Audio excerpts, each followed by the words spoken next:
Star Wars, c'est une galaxie lointaine et pourtant si proche. Depuis que Disney a racheté Lucasfilm, pas un hiver ne passe sans que nous soyons plongés dans d'éternelles luttes entre la force et le côté obscur. Et puisque Disney vient d'annoncer une nouvelle trilogie pour succéder à celle en cours, on peut être sûr que la poule aux œufs d'or n'en a pas fini de pondre. Bienvenue dans Buzz. À l'affiche du Buzz, Star Wars et les derniers Jedi. Le crime de l'Orient Express de Kenneth Branagh. La deuxième étoile de Lucien Jean-Baptiste. Et Crowman par le studio Hardman. Il y a des Jedi et une princesse. Que la force soit avec le Buzz. C'est immortel!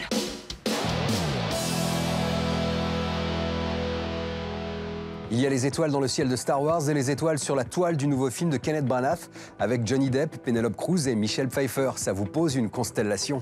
Et puisqu'il est décidément question de Voie lactée, on enfilera nos moufles pour la deuxième étoile de Lucien Jean-Baptiste. C'est la semaine des astres, sans désastre. Ça vous dérange pas que je m'assoie avec vous? Vous êtes le détective le plus célèbre du monde, Hercule Poirot. Le vengeur des innocents, comme la presse vous appelle. Et vous êtes innocent. Vous êtes marrant.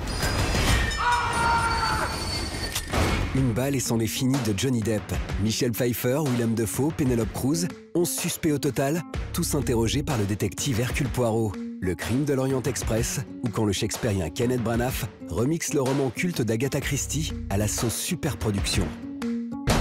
Bon, trouvons l'assassin. Agatha Christie a un goût pour les histoires situées dans un décor glamour. Comme ce décor est en mouvement, le groupe d'étrangers qui se trouve à l'intérieur ne peut pas s'échapper. Ces personnages qui n'ont rien à voir entre eux se retrouvent piégés ensemble pendant des jours. Cela produit un conflit dramatique et une tension qui ne demande qu'à exploser. Si on ajoute à cela un crime violent, ça donne une combinaison puissante. Le véritable assassin se trouve ici. Il est parmi vous. L'enquête nous mène du mur des lamentations aux rives du Bosphore, dans un enchaînement d'images de synthèse, tandis que le casting rivalise de regards torves. Last but not triste, Branagh campe un drôle de Poirot à l'accent français fantaisiste. Ne faites confiance à personne. Personne. On va pas juste au ski, on va fêter Noël ensemble, en famille, ça va être super. C'est nul! Surprise! Maman? Y a pas de place. Ah mais c'est vraiment pas un problème, moi je peux rester ici. Hein. Oh, moi aussi je peux rester, hein. Vous allez pas commencer, hein? Personne va rester ici. 8 ans après la première étoile et son 1,5 million de spectateurs, le comédien Lucien Jean-Baptiste passe sa deuxième étoile de réalisateur. La famille métisse de l'original se rend à nouveau à la montagne, mais cette fois pendant Noël. C'est encore nous. Entrez, entrez. Firmin Richard rempile en maman gâteau, tout comme Anne Consigny et Michel Jonas. Quant à Roland Giraud, il enfile les moon boots pour la première fois sous le regard amusé de Lucien Jean-Baptiste. Une comédie familiale menée tout chousse. Je lève mon verre pour ces super vacances de Noël. Mais je vois un changement stratégique. Mais qu'est-ce qu'elle nous fait, cette histoire? Maman.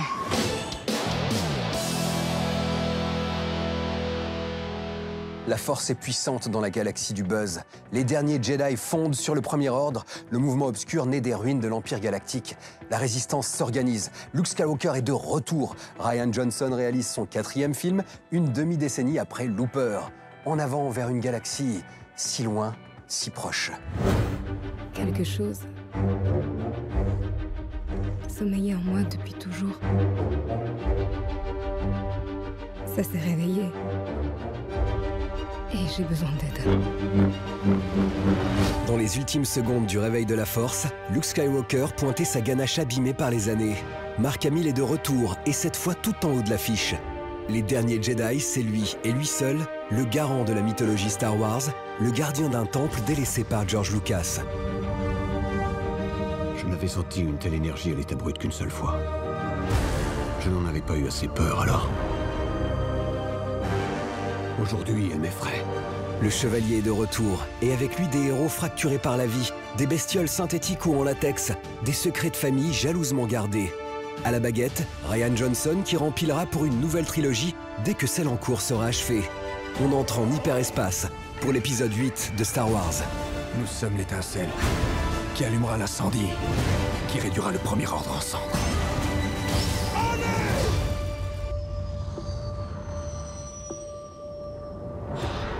walking up the ramp, walking through the hallway. I flash back to when I was a kid with the action figures inside. Suddenly I had like a big lump in my throat. This is how it gets you. Camera set, here we go, stand by. And action! Ryan is doing many unexpected things and taking characters in new directions.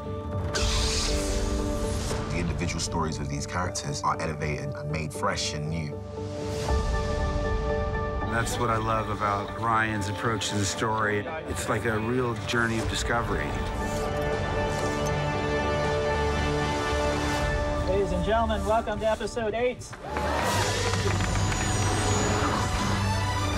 First time shooting with Mark, first time shooting with Daisy. First time shooting a Star Wars movie, and we got some cool stuff. Sad like a dog whimper. Yeah, that is great. Ryan's wonderful personality is all over this film. Wow. There's too many of everybody. I misjudged this. He has flaws in other areas. I just don't know about them. There's a weird thing that happens when it's being built, and when you first show up on it, you're kind of overwhelmed by it all, and then you get into the nitty-gritty of working on it. Ready, and action! And naturally, that level of it goes away, and you find yourself just focused on making the scene work, getting the shots, and then once in a while you're taking a little break and sitting back and you look around, you get the holy crap moment again. Concentrated work split up by holy craps.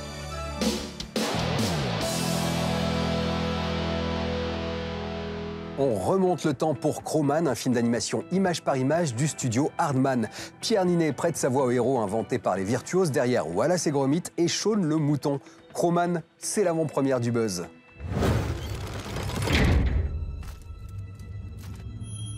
Excellent. C'en est fini de l'âge de pierre. Longue vie à l'âge de bronze.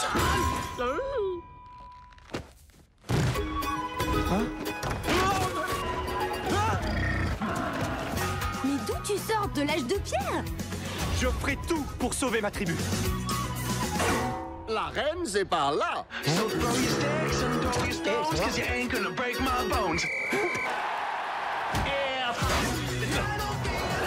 Un homme des cavernes? Un homme de caverne? Un homme des cavernes? Je te trouve très courageux. Et pas très malin. Wow. Laisse-moi t'aider.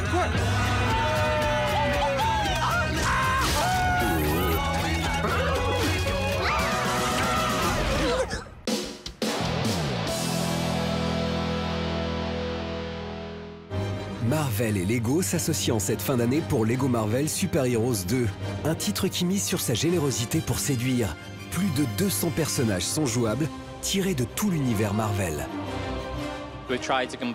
Nous essayons d'associer tous les comics, tous les dessins animés, tous les univers cinématographiques. Il y a bien sûr des personnages qui sont liés à certains univers. Nous avons le Capitaine America du Far West et la version 2099 qui n'est autre que Roberta Mendes. L'histoire nous invite à voyager dans le temps. Nous voulons dire aux enfants, tu connais Hulk, pas vrai? Mais est-ce que tu sais qu'il y a un Hulk futuriste appelé le Maestro? Ils peuvent ainsi découvrir des personnages dont ils n'avaient jamais entendu parler auparavant. En tant que grands fans de Marvel, nous avons vraiment exploré tous les comics, tous les dessins animés comme Planète Hulk. C'est la raison pour laquelle il a une armure de gladiateur. Donc non, ce n'est pas que l'univers cinématographique. Il y en a vraiment pour tout le monde. Héritant d'une formule visiblement magique ne subissant pas le passage du temps, Lego Marvel Heroes 2 offre un titre où tout s'imbrique, pour le plaisir des petits comme des grands.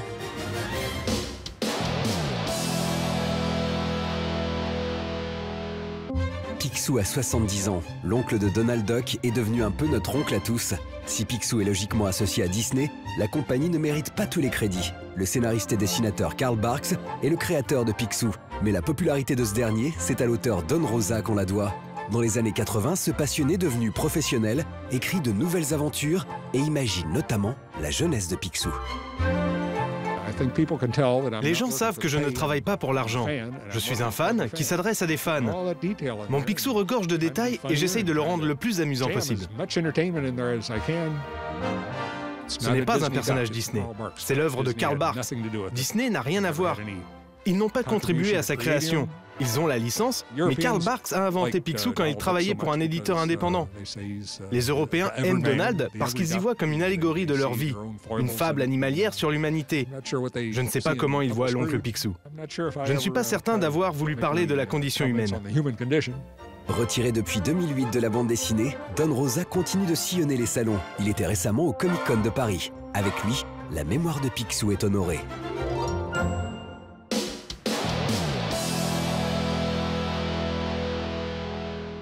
Étoiles, étoiles, c'est du ciné à la maison. Ça va, les gars? Non, mais attendez. Vous êtes pas les vrais Avengers? Sérieux, c'est Hulk qui vous grille.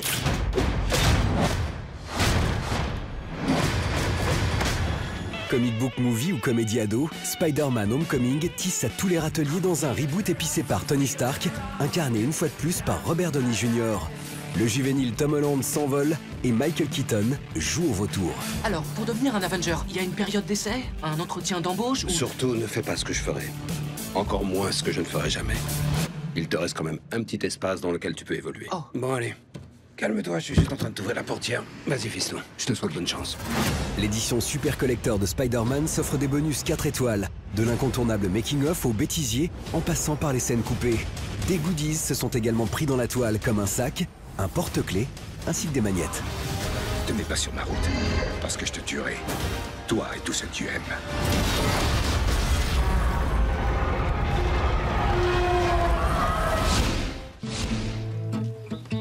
Moi, j'ai 33 ans. Et toi, je dirais plutôt que tu as 88 printemps. Le truc rigolo, c'est qu'on va faire un film ensemble. Bah ouais, c'est ça le point de départ.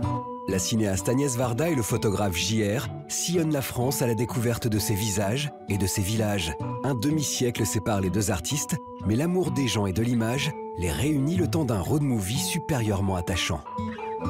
Tu sais, c'est avec ce camion que je pars partout dans le monde. T'es partante ? Je suis toujours partante si on va vers des paysages simples, vers des villages, vers des visages. En DVD, le documentaire nous gratifie d'un cours de jeunesse d'Agnès Varda avec Jean-Luc Godard et d'une interview de Mathieu Chédid qui a composé la BO. C'est surprenant. Et l'art, c'est pour surprendre aussi les gens, non? Allez, bonne journée, au revoir. Avant de se quitter, on fait le point sur la photo finish. Salut à Carrie Fisher, ici, au fait de sa jeunesse, éternelle princesse Leia Organa, qui revient une ultime fois sur écran d'argent dans Les Derniers Jedi. Magie du cinéma, puisque la fille de Debbie Reynolds nous a quittés en décembre 2016. Debbie Reynolds, actrice flamboyante, vue et revue dans Chantons sous la pluie, ici avec Gene Kelly. Comédienne comme sa fille et maman, dont le cœur n'aura pas résisté à la perte de son enfant. Debbie Reynolds s'en est allée elle aussi au paradis des artistes le lendemain de la disparition de Carrie. Il y a des destins tragiques qui sont aussi merveilleux. Clap de fin sur le buzz. Merci à vous de l'avoir suivi. À la semaine prochaine si le cœur vous en dit et d'ici là, buzzez bien.